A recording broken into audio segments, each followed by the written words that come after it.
channel. And for today's tutorial, I will teach you on how to use the PixelLab. Let's start! Okay, so sa mga wala pang application or the PixelLab application, punta muna tayo sa Play Store. I'm just using my Android phone, okay? So, click nyo lang yung, type nyo lang yung PixelLab pictures. Marami siyang PixelLab. So, ang piliin nyo yung editor's choice.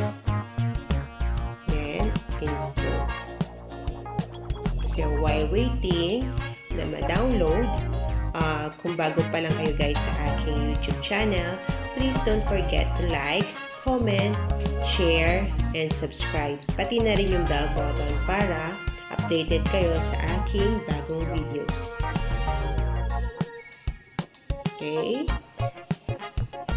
So, ituturo ko sa inyo yung pinaka-madaling steps. Wala nang paikot-ikot pa.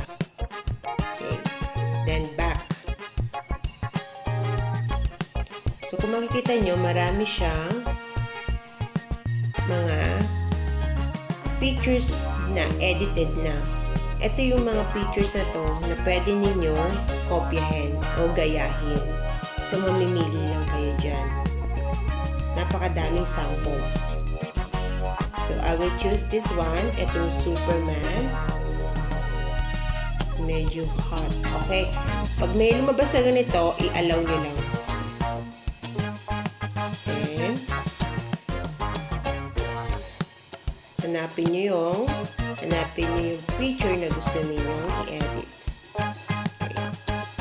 So, ayan na siya. You can crop photo also. It's up to you. Okay, then click the arrow, the green one, the green circle, close it, then processing 1 to 7. Kung nakikita nyo dito sa taas. So, hintayin nyo lang. So, automatic na si PixelLab na ang mag-aayos ng inyong picture or yung inyong image. Almost done. Tcharan! It's magic! Okay. So, dito naman sa baba, may plus sign. Ano ba use ito plus sign? Click natin. Then, may lalabas dyan na animate. Yung animate, kumbaga parang gusto nyo siyang magkaroon ng mga, parang yung GIF na nga siya. Magkakaroon siya ng movements. Then, arts and effects. Then, add your text. Pwede rin kayo maglagay ng text na gusto niyo. Pwedeng pangalan or kahit ano. Then, click natin itong arts and effects. Gusto natin lagyan ng medyo magandang border. So, marami yan. May masterpiece. Scroll nyo lang itong ibaba. Marami yan.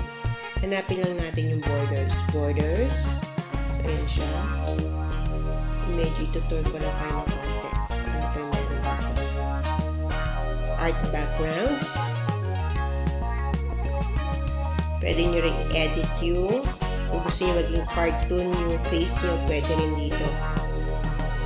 Sobrang dali lang gamitin nito as in. Ito na yata ang application na pinakamadali. Kasi automatic na siya. Okay, try natin itong borders. Itong first one. Okay, processing. Nakita nyo yung pagbabago dito sa gilid. Medyo naayon siya dun sa picture. Okay? So, click mo lang itong check. So, that's it. Paano siya isa-save? I-click nyo lang itong 3 dots sa taas, then save to device. Tapos na. Okay guys, so I hope you like this simple tutorial. See you soon. Bye! Click the button, click the bell, share the video. Please